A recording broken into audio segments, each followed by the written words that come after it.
This is a message from our sponsor. I'd like to introduce you to Publica by IAS, the award-winning CTV ad server trusted by some of the biggest streaming services and smart TV manufacturers globally.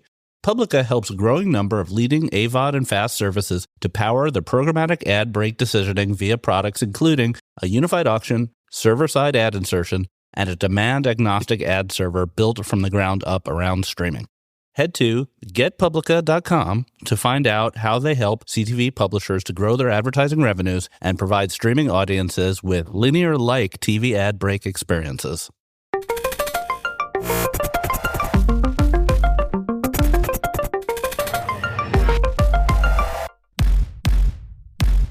Welcome to the Marketecture podcast. I'm Ari Paparo. I'm joined by Eric Franchi and our special guest today, Shane Shevlin, the CEO of Bedrock platform and a longtime ad tech executive with IPONWEB. Shane, thank you so much for being here. Pleasure to be here, Ari. Thank you. Shane, is it IPONWEB or IPONWEB? Settle this for the Americans. Yeah, I guess I've always said IPONWEB, but I guess the original name did come from, IP, intellectual property on the web. There's a whole story behind that, but I won't bore you with the details. But yeah, IPONWEB, I think it's just easier. Rolls off the tongue, right? Does it? Does it roll off the tongue? Really? All right. Okay. A bit more than IP. We have some housekeeping, but before we do, so you're good friends with Kieran O'Kane, and so am I. And he clued me in that you and he are from the same tiny village in Ireland called Carrickmacross, and he claims it is the center of all ad tech in Europe. This tiny little village with like a one room bank and a sheriff and whatnot. That's how he described it to me. How accurate is this? Well, I mean, I guess that plays into Kieran's ego for sure, and maybe on some level per capita population, yes, okay, could be, but at least the ad tech capital of Ireland. But yes, it is true that we're from the same time. We sort of grew up together. In fact, he was a year older than me at school. But yeah, we've known each other since like age 9 or 10 or something. Right, per capita, that might be. It's like the Baltimore of Europe in a sense. And if you get that illusion, you've been in ad tech for way too long. Yes. Or wait, we skipped our housekeeping, so let's do some quick housekeeping. Okay, so last week we had the Listener Strike Back episode, and boy, that raised some eyebrows. So in that episode, Nandini from Check My Ads to town on Adfontis Media, really, criticizing their methodology. So in this episode, after we're done with the news of the week, we have a very short interview with Vanessa Otero, the founder of Adfontis Media, where she's going to rebut the rebuttal. And then we're going to call it quits. We're not going to continue doing this. So please stay tuned and listen to Vanessa talk about her methodology and why she thinks that Nandini's criticism is not accurate. Eric, you and I are going to be impossible, but I'm just going to be by the pool sipping margaritas, and you're going to be working. So tell us why people should talk to you at Possible. It's your choice whether or not you want to talk to me at Possible, but that's right. Ari and I will both be there. I think we're recording a special pod in separate rooms at some point during the week that was coordinated by you. But a few things going on. So Monday, ATG, Aperium, and MadTech are co-hosting a party. You've probably seen ATG post about it. Should sign up for it. And then I think that our whole sort of ad tech ecosystem is going to be hanging by the innovation village most of the time. So it'll be Aperium, like 25 other companies. We all have a presence there. You have a lot of cool presentations, a startup pitch competition. So check it out. And I'm sure you'll be able to run into one or both of us a few times over the course of the few days. Just look for me by the pool. All right. Shane, we wanted to have you on because you're starting a new company, but also you have this long experience in this area that we could call customizable ad tech. And so do I. Through Beeswax, it was our real unique selling proposition was customizable ad tech. So I wanted to step back and say, why? Why does everyone want customizable ad tech? In other software industries, people are just like, yeah, fine, I'll use your email provider, I'll use your social provider. No one needs customizable aspects of those. But in this business, there seems to be a pretty strong vein of desire for owning your own tech. Yeah, it's true, for better or for worse. I mean, I think the easiest way maybe for me to answer that question, Ari, is to give you an analogy, right? Do you guys wear a smartwatch? like an Apple Watch or a Garmin or no, shaking your heads. All right. So not at all. I do, right? Like, and I have a Garmin. I am an Apple fan, but I had a Garmin before the Apple Watch came out. So I'm a huge fan of the company. And, I love what they built. They built it like it was an expensive piece of hardware. It's like $600 at the time or something, which was a lot back then. And it does everything, besides cooking me an omelet in the morning for breakfast, right? It does everything so well. It's a fantastic piece of hardware combined with the software that they build in. But I guess like one of the things I noticed after I bought the watch was the altimeter didn't work really well, right? So it just like it's based off GPS, and depending on like when it was calibrated last or whether they've had an opportunity to calibrate based on your location, it can be actually wildly inaccurate. So if you go back to the same place geographically, like 2 days in a row, it's basically like a totally different reading, right? So I guess it transpose that into the world of ad tech or programmatic even, right? If you have a secret kind of GIS database that you can access and you essentially know always how far away you are from the seas, you can measure that like theoretical hypotenuse with, the sort of straight line distance on the flat. You can ultimately, use our friend Pythagoras to come up with the exact altitude that you're at. So say your business is like, I don't know, like making ice cream or something, and altitude is really important to you, right? So you need to like get the exactly correct atmospheric conditions to produce this beautiful ice cream. You need to know, and it's really important that you understand at what altitude you're at all times. I think if you had an opportunity to input that data into the watch, you would take the opportunity with both hands, right? So you could get an accurate reading. I think there's a similar use case or a set of use cases in programmatic where you have access to unique data assets and you know that you can drive better outcomes than, some of the more generalist DSPs as an example on the market. And so you want to take advantage of that. Right. So unique data was always the signal that our sales force at Beeswax used to know that the company might really be a good candidate to have a custom bidder. We had companies that had B2B databases or location databases, things like that. But what about like an agency use case where maybe there isn't unique data? Is there really a compelling, can people prove out that they get better results by having custom bidders, custom tech, if they don't have any proprietary data, if it's just like moving the numbers around better? Yeah, I mean, that's a good question, Ari. Like, so, what does customization look like, right? It absolutely depends on where you sit in the ecosystem. And so, like, it doesn't necessarily always pertain to data. So it could be, more to do with your supply chain. So what about your supply paths and including proprietary access to supply, maybe in a customized tailored platform, right? Or just exclusive integrations, partnerships that you have with preferred supply that, realistically, you're just never going to get done on one of the more generalist platforms, right? I think like the definition of custom, should extend beyond data. I think data is the primary use case. Configurations and pricing formats, creative formats, are all things that can be highly customized, right? Yeah. One thing I'd always hear from industry folks was it was two sides of the same coin. On the one side, people would say it's stupid to have your own custom tech because the Trade Desk is pretty good. They have everything. It's like, why are you building this from scratch? And then on the other hand, I would hear people say, when you're using a platform like the Trade Desk, you're working across purposes because they have their own SPO. So they're not going to do the SPO you want, and you may not get the inventory you want.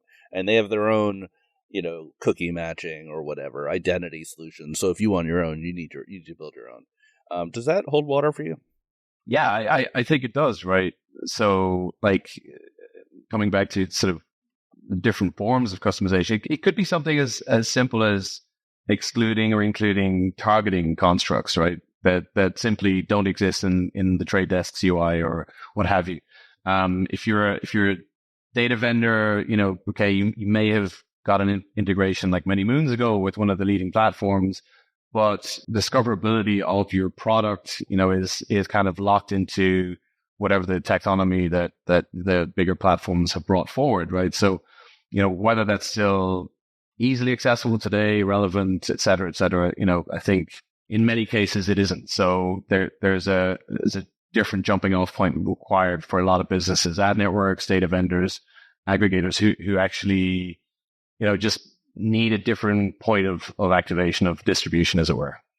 A question, Eric, I want to get your point of view on something. One of the criticisms or questions I've often heard is that from an investor perspective or from an M&A perspective, that if a company's too dependent on another company, like, we don't want to acquire this company because they built on IPONWEB, or we don't want, this is just a beeswax reseller. What's proprietary do they have? Have you ever heard that sentiment? How do you think about it? Yeah, absolutely. There's been transactions that I've known that have, not moved forward because there was a critical dependency that just sort of kind of fell apart. I think the question that needs to be answered is, okay, if it's dependent on this partner, how durable is the relationship with that partner and that partner in general, right? Like, in the case of IPONWEB, I don't think, there were companies that exited for both, kind of medium to massive amounts who were built on IPONWEB, right? So I think it's, are you built on IPONWEB or are you like a Facebook PMD, right? And that people ran away from. So I think it's a little bit about who the partner is. If it is a partner that, seems to be durable, I think, that's a okay proceed. If it's not, is the use of proceeds in the case of like a strategic investment, or is the, post-integration value creation plan to replace that by either building or attaching it to, tools of the acquiring company. So it's right. Not a never, but it's often a never. Shane, how did you see that play out when you were at IP? Did folks say, oh, well, we'll use you for a while, then we'll build our own so that we could go public or, get acquired? Right, exactly. Yeah, so it's a great question, guys. I think a lot of companies use us for testing and burning ideas, for sure. Like a lot of startups, we took a lot of venture capital money in the beginning, helped companies just sort of. Shane, can you name names of companies over the years? And if it's not public info, don't do it. But I mean, it's like legendary. It is, Eric. But there's probably so many more names that I cannot name than name. I think it's best maybe if I stay away from that. But like, I think, yeah, it's like we would frequently actually get drafted in, to speak to some of our customers, VC guys, like to actually set their minds at ease that, what they were building on top of the infrastructure that we were offering was fairly sound. Like it was an interesting idea at least, and it was going to fly in the wild, right? So there was that sort of vote of confidence that we had built, big end-to-end stacks in the past, and that we could be trusted effectively to kind of deliver on the vision that the client had. Like, did we build for bigger companies who had successful exits? Absolutely. And we built for companies that IPO'd. The question of ownership, it was always something that was there, and we creatively constructed language around how we created intellectual property in various projects on behalf of clients. And that, down the line, it got scrutinized, but the model was, generally well understood, I would say. What was the craziest use case? Well, yeah, it's interesting you asked that, Eric. So when I joined the company, I remember going on a roadshow around the US, actually doing some sales pitches and whatnot with Derek O'Neill, the kind of CCO at the time. And I remember finding out that we had built, like, using the predictive modeling engine, we had actually helped build one of the sort of leading dating apps in the US, or helped facilitate the matching process between, prospective romantic partners. And I just thought that was wild, like hearing that. Wow. But yeah. So completely unrelated to ad tech, but you do what you can, right? Real-time dating. And that predated me, that project. But it was really interesting to find that out. Beyond that, I think I would have to say, like, during my tenure, probably the most interesting project was the internal one that ended up becoming BidSwitch, because, we had this very real world need at the time. We were building individual stacks, like dedicated hardware, sort of reinventing the wheel every time we'd need to connect to Magnite. And it was just time consuming and was holding us back strategically, I guess. And the idea was conceptualized. Okay, so what if we could, take the 200 millisecond window, whatever it was at the time, and you use 50 or 60 milliseconds of that to do some wacky kind of redistribution of the bids. And we went to our lead engineers with the idea, and they were like, "Nah, it's totally impossible. Like, there's no way. We got no time. There's laps of it. Like, it's never going to fly." The business imperative was such that we just went back and said, "Well, I think we really have to build this, and it has to happen." And then by the end of the weekend, we had a prototype, and that was the brilliance of that company. It was just they could build anything, and it was mostly down to, I guess, brilliant engineers put together with a brilliantly architected kind of set of composable applications that where you had a huge amount of flexibility, right? Yeah, BidSwitch was sort of a breakout for IPONWEB because previously IPONWEB was known as all custom software, a little bit hard to work with, to be honest. You kind of had to know somebody to get a good implementation, and then BidSwitch was a real product that you could actually log into and use and had predictable activities. And my understanding is it's just like a massive cash machine at this point. Yeah, it's a fantastic product, and it was definitely the moment. Although it was actually launched in 2013, which was quite a while ago. It's probably longer than a lot of people had maybe realized, and it took us a while to kind of create a level of trust within the industry that this service was actually doing what it purported to do, right? Which was very generic normalization and just handling the sort of the huge scale that comes with RTB. But yeah, you're right. It was a kind of a growing up moment for us as a company. We worked on a number of really interesting projects up to that point, but BidSwitch was kind of the first project or product that we owned and operated ourselves, that we were on behalf of our own business rather than somebody else's. Any chance of a BidSwitch spin out of Criteo? Looking for some private equity money? Get that to be independent again? I know as much as you guys do. I can't imagine Criteo look at it and think, "Oh, yeah, that's not relevant to our business," right? There's such great distribution and scale there that I think it's probably on some level strategic to their overall ambitions within retail media. I don't know what that looks like today, but maybe a question for Barry, Ari. Sure. Just speaking of scale, just to give you some context on scale, I'm just on the BidSwitch website, so this is public. There are 180 SSPs and 220 DSPs that connect to BidSwitch. So it's effectively the entire market. Those are scary numbers because I would challenge anyone, including myself, to name more than, say, 20 SSPs. Well, I want to make sure to talk about Bedrock. So you're back in with the same dream, the dream of customization with this new company called Bedrock. There was an announcement a couple weeks ago, which was, incredibly complimentary to me personally and mentioned me a couple times, and I appreciate that. Not totally unnecessary, but I appreciate it. And so, I thought we were over. I thought we were done with customization. I thought everyone was just going to use the trade desk and we'd be done, but apparently not. So tell me, what's the opportunity for Bedrock?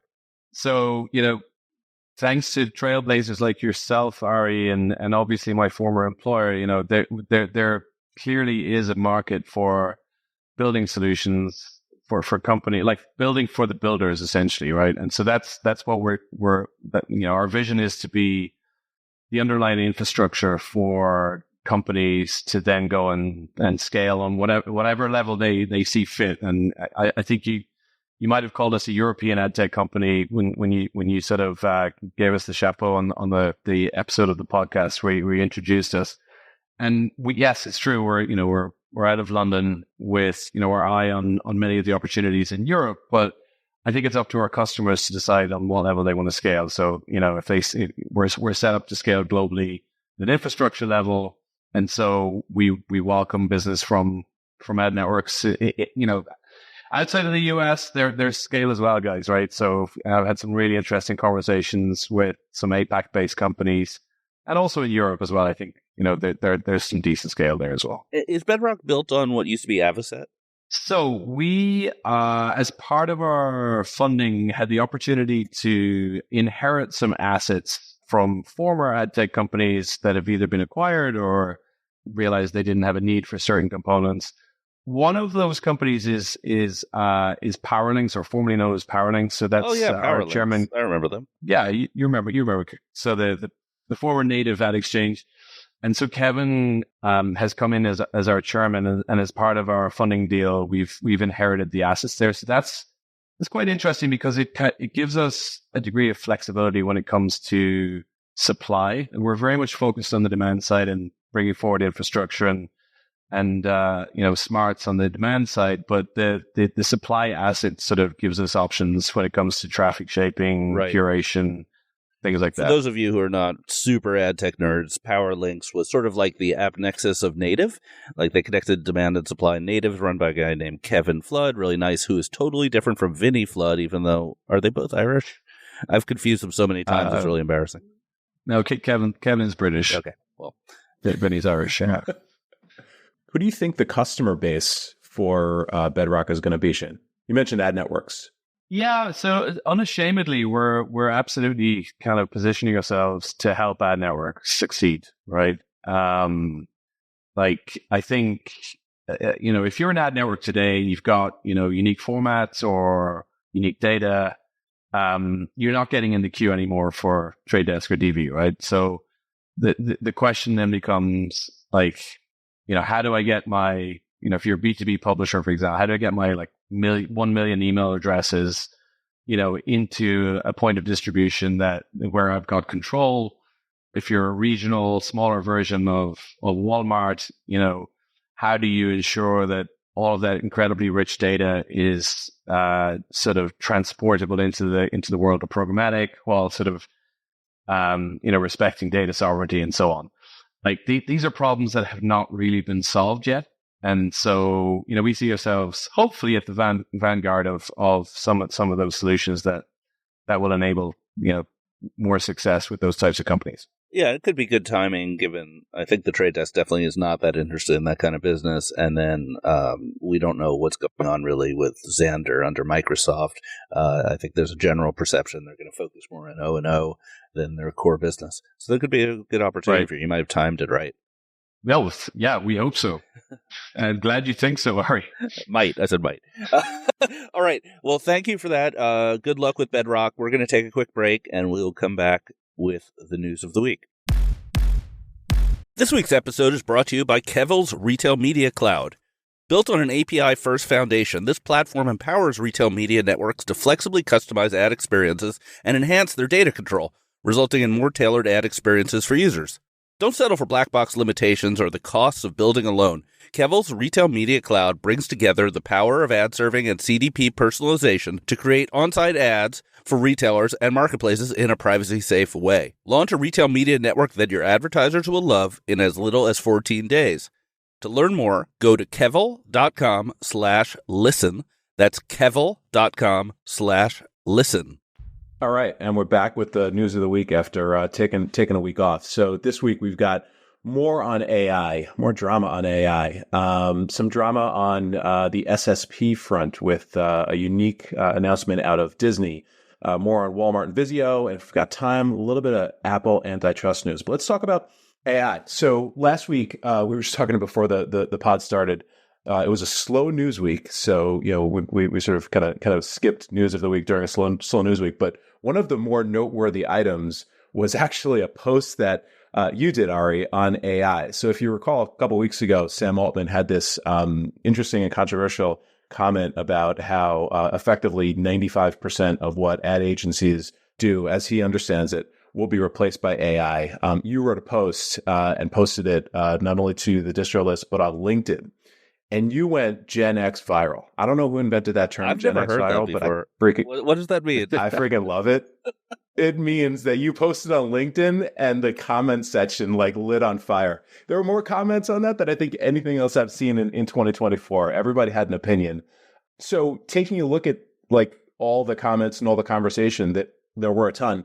Did anybody change your mind? No. On your view of how AI is going to change this stuff? Yeah, first of all, read the article. You should subscribe at news.marketecture.tv. I didn't give any hard predictions in my article. I sort of just covered the fact that agencies have enormous amount of headcount in hundreds of thousands of people, that a very large proportion of what they do is automatable. I think these are sort of undeniable facts. And then the two points I made were first that there are going to be some functions, I did not say all functions, some functions that may be eliminated entirely from the agency, may be replaced by technology that marketers can run themselves. And the second point was that the role of agencies will be more about strategic, creative, and coordination. And maybe I didn't say it as eloquently in writing as I'm saying it now. There's no chance of an AI coming up with Coke is it anytime soon. That requires sort of a level of human creativity that hopefully will continue indefinitely. And there's definitely a role for coordination. No one's expecting marketers to in-house, a dozen complex interactive tools in the way that agencies help them. The comments were largely agreeing with me, but making the same points more aggressively. People were like, a typical comment was something along the lines of, you're underestimating how much agencies do creativity and coordination, and marketers can't do that. I was like, yeah, that's what I said, kind of. And then the other general point, which is always made about AI, is that if you free up people's drudgery, they'll do more high-value activities. And I don't disagree with that at all. I just don't think you need hundreds of thousands of people to do that. I will also say that I think in 2 weeks we have my friend Stefan Pretorius, who's the CTO of WPP, on this pod. So let's look forward to that. That should be a really fun conversation because he's super smart and it's his job to figure this out. So another person related to WPP that also says some quotable stuff, aka Sir Martin Sorrell. He spoke at an Asian conference this week or last, and he effectively said the same thing you did. His quote was this, and I love it: "Turkeys don't vote for Christmas," he quipped, noting that there will be significant attrition in areas like media planning and buying, where the existing 200,000 plus employees in the media planning environment will be culled in favor of algorithms. He goes on to say, "The days where we rely on a 25-year-old media planner and buyer will be over." So funny that he managed to fit in everybody's favorite stereotype right at the end of it, in addition to a real stat. Yeah. But it's true. It's true. And this stuff, people are getting very heated up about this topic. They're getting very heated up about another topic because it's uncomfortable. Like the potential change and the potential disruption is really uncomfortable. So I'm not surprised that people are fired up and just want to talk about this. I guess maybe for Shane, how are you thinking about AI as you build a new company? Yeah, actually, incidentally, I also saw Sir Martin speak at Vinny Flood's event, New Video Frontiers in London last week. And he's so easy to listen to, Sir Martin, but there was a section of the discussion where they covered AI kind of in a fairly balanced manner. They covered just not just ad tech, but the medical industry and medical device industry and some of the potential benefits longer term there.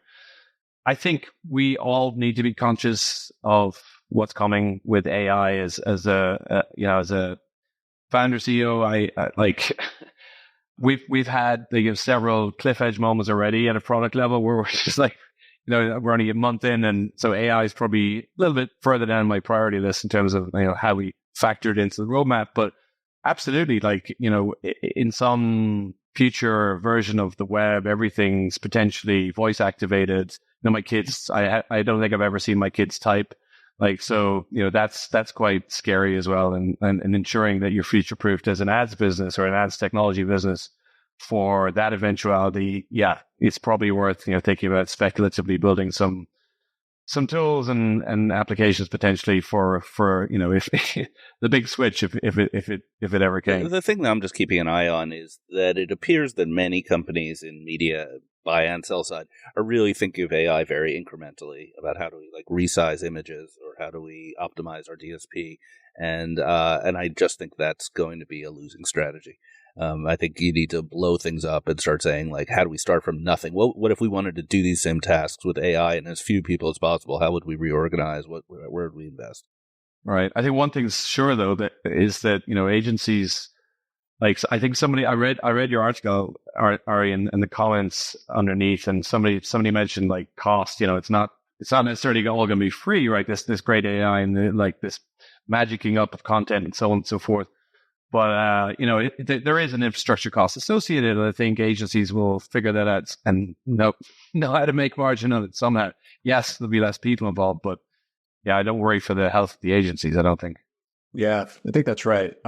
Couple of AI things that happened over the course of the past week or so. So Google announced that they have a product for news companies that they can tap into Google Gemini's generative AI tools to help them write articles.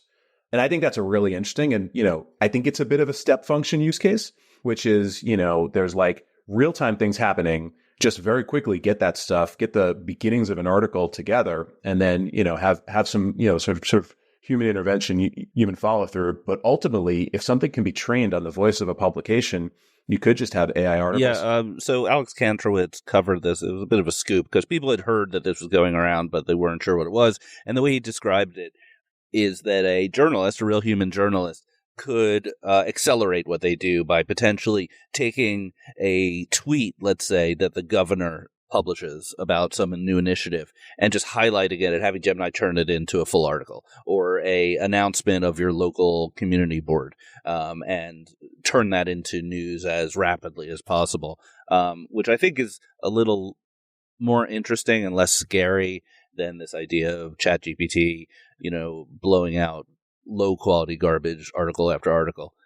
So it'll be interesting to see if that turns into something real or if it's another sort of foray of Google into the news business.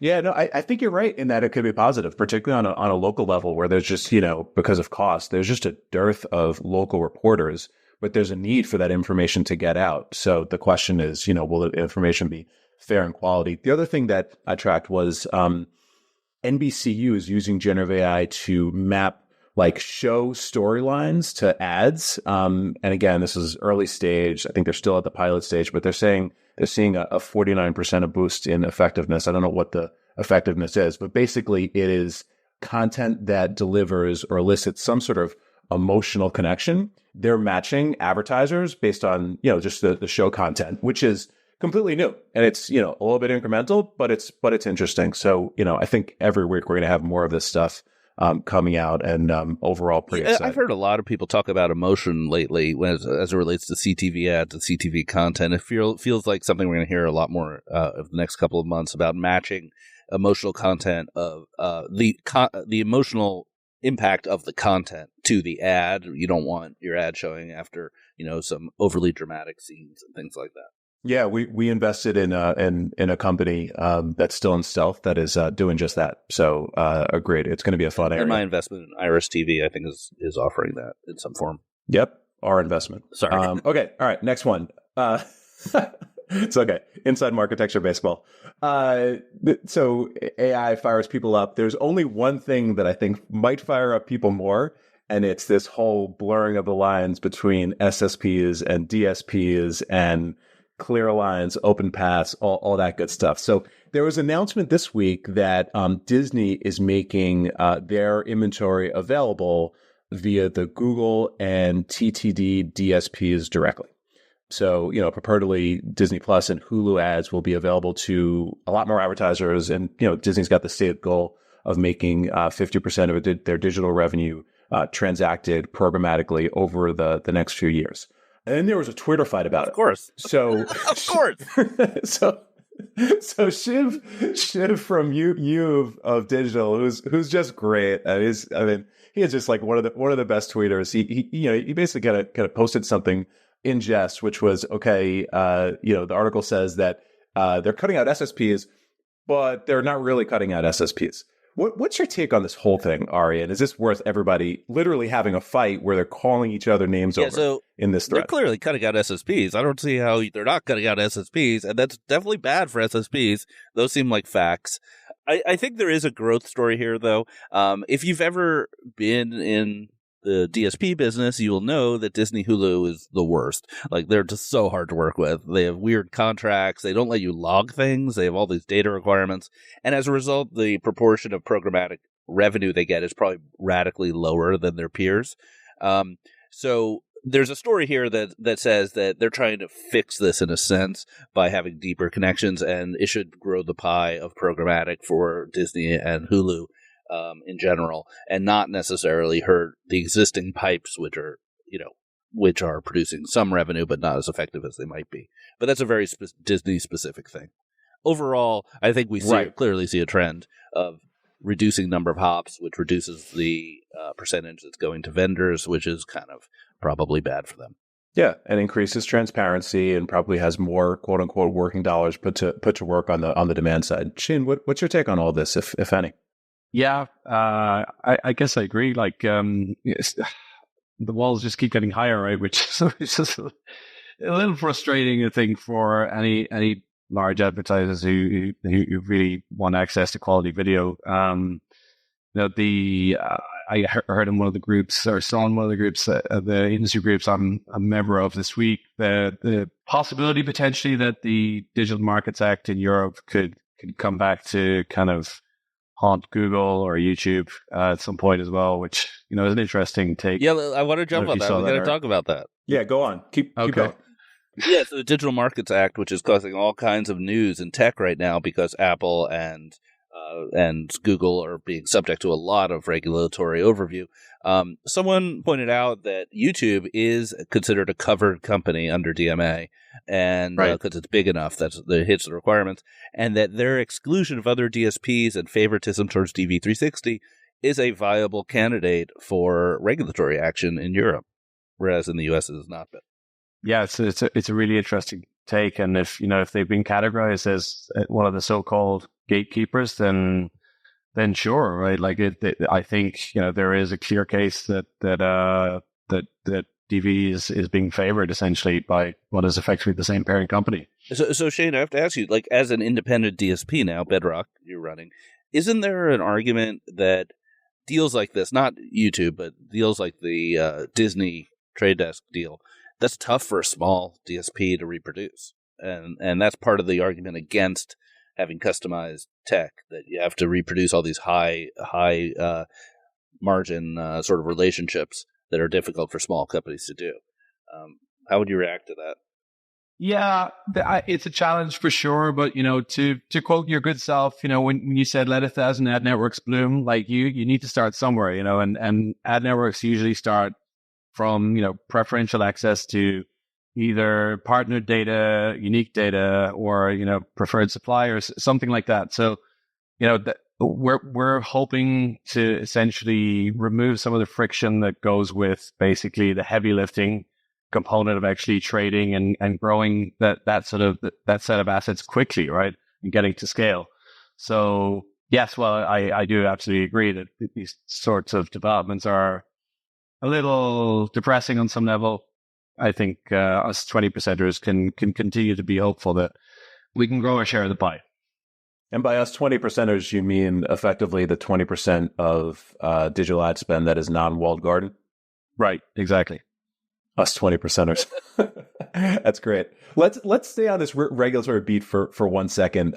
So in addition to what we just covered, the Justice Department is suing Apple for allegingly that they are monopolizing smartphone markets. And the sort of subheader here is Apple's broad-based exclusionary conduct makes it harder for Americans to switch smartphones, undermines innovation for apps, products, and services, and imposes extraordinary costs on developers, businesses, and consumers.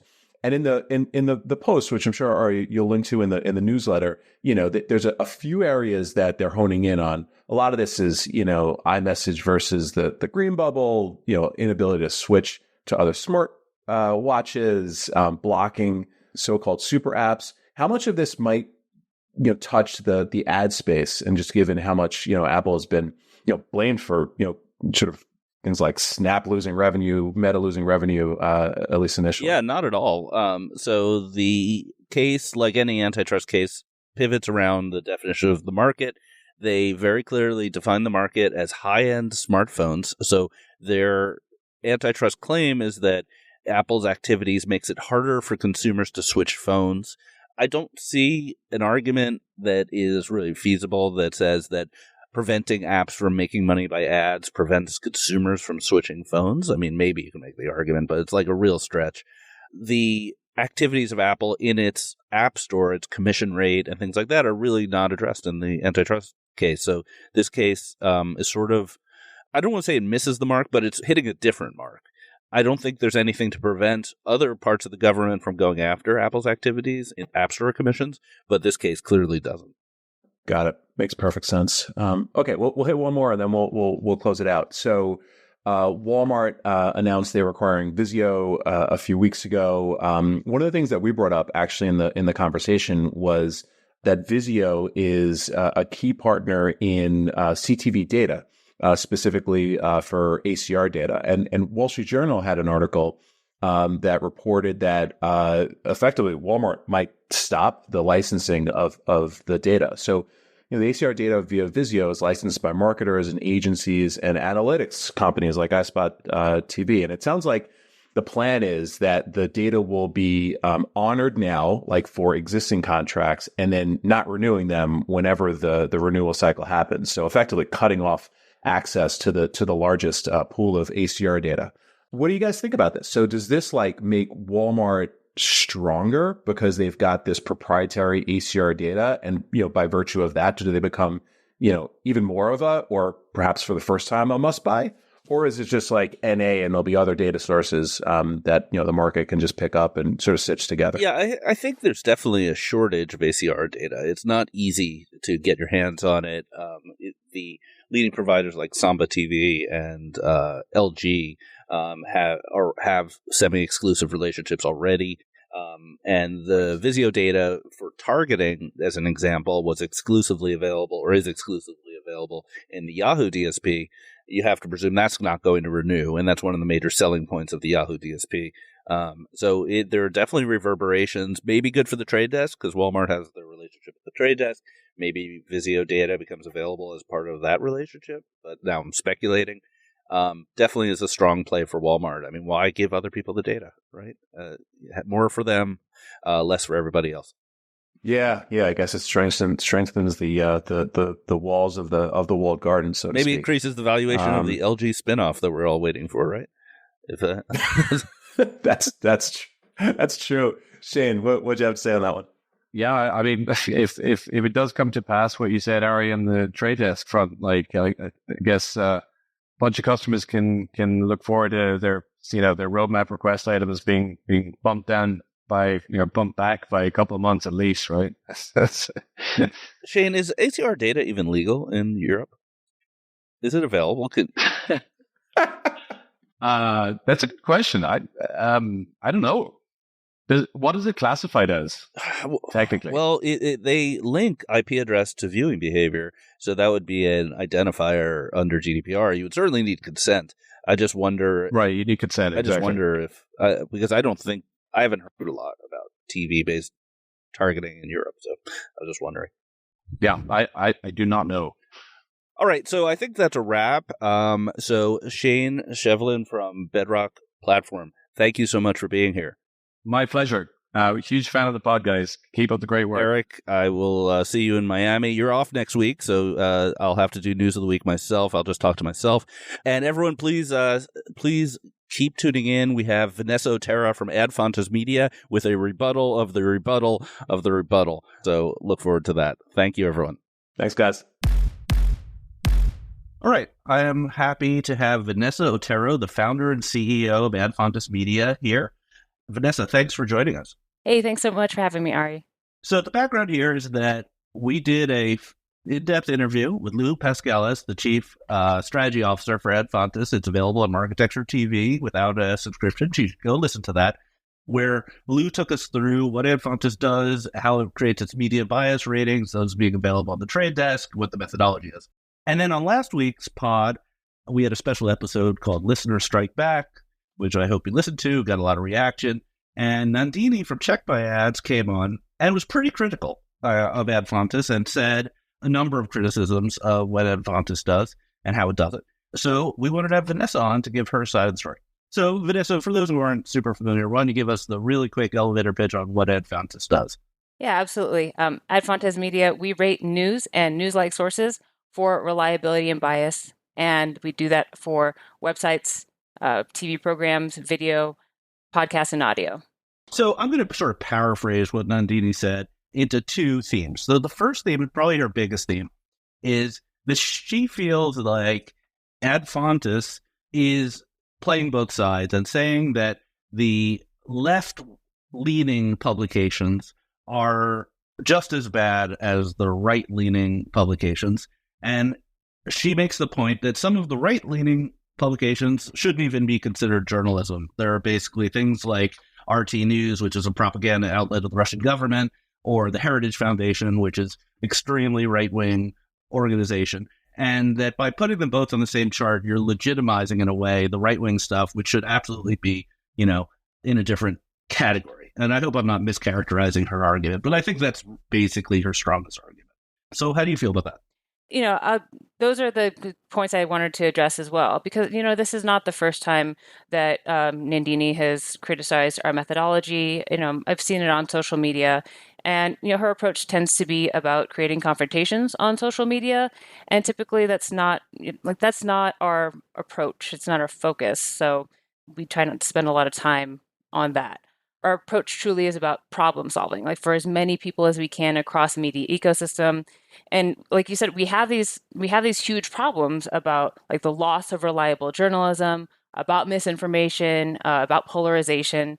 And like I truly believe that solving these problems at scale for brands, and like it involves and it requires data, like objective as possible data on these two measures of reliability and bias. So on the issue of there's a couple of main objections. One is, as you mentioned, even placing outlets on the same chart. So you mentioned RT and Heritage Foundation, as you and she characterize like far right. Like, why even put them on the same chart? Now, we're not walking into this discussion saying, here's a chart of all journalism. It's media, it's news and news-like sources. And like, there's no barrier of entry to who gets to publish media information, news and politics information. Everybody can publish it. Everybody does publish it. So it's not like we're lending legitimacy to RT. Like, RT is more famous than Ad Fontes Media. The Joe Rogan podcast is more famous than Ad Fontes Media. So people are already getting their information from these news sources, and we're grading it. Like, there's labels like clearly on the side of the chart, from like good at the top to okay in the middle to like bad at the bottom.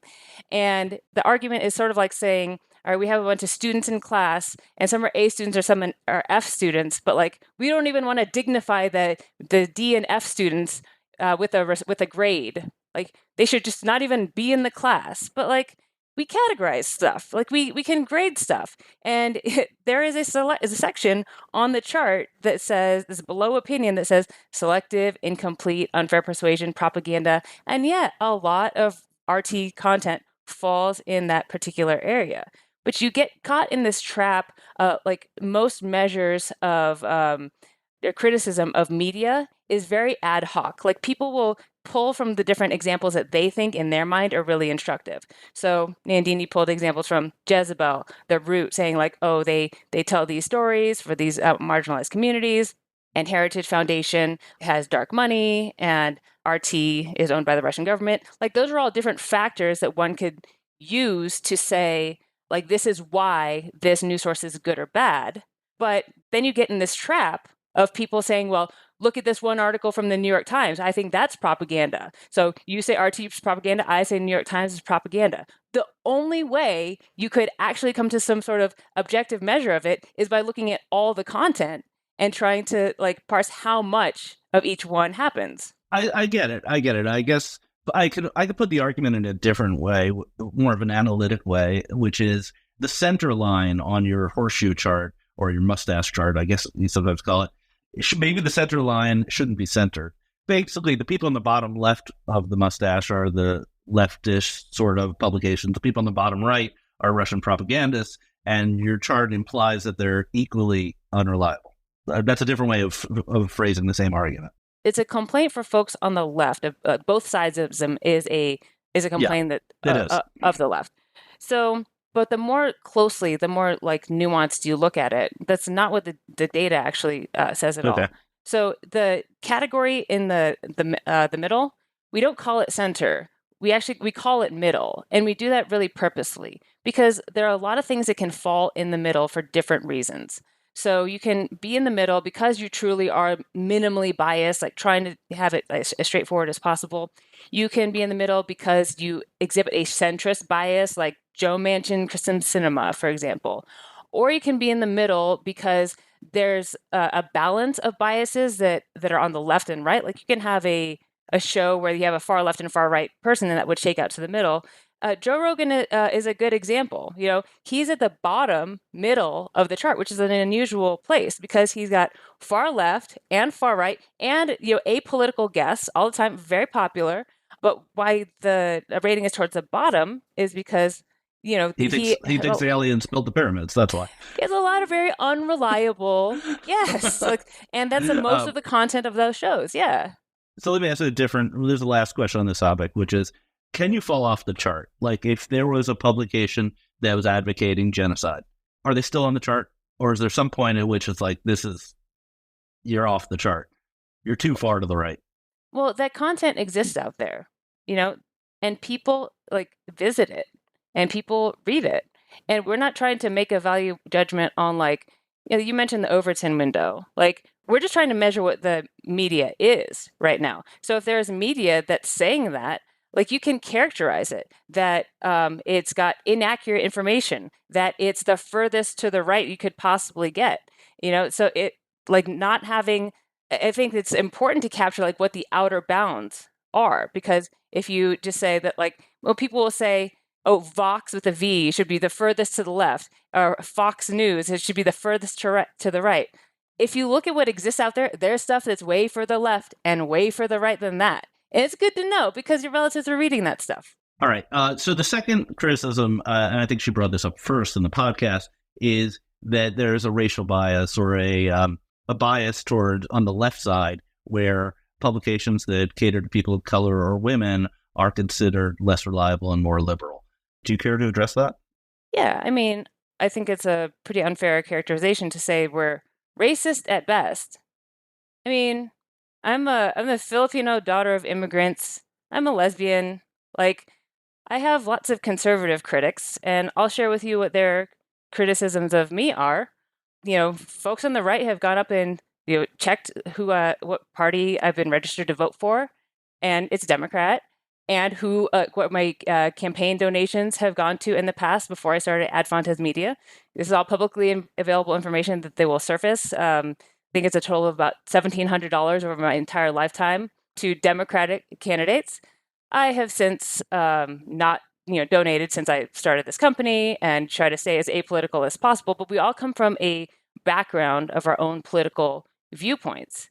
I want to interrupt you for one second. I don't think she was calling you racist, and I certainly wasn't. I think she was implying that your methodology may produce results that are unfair to those publications. And the examples that she gave were Jezebel and The Root, by saying that The Root tells the stories of Black communities and the points of view of Black people. So that doesn't necessarily mean that the content is always true and doesn't have bias. We're measuring reliability and bias.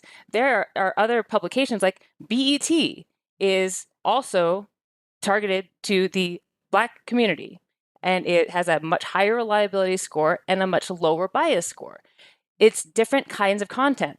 She put it to Jezebel, which is for women's issues. Well, there's Smart Her News, which is dedicated towards women and focused on women's news, and it is got a very low bias, high reliability score.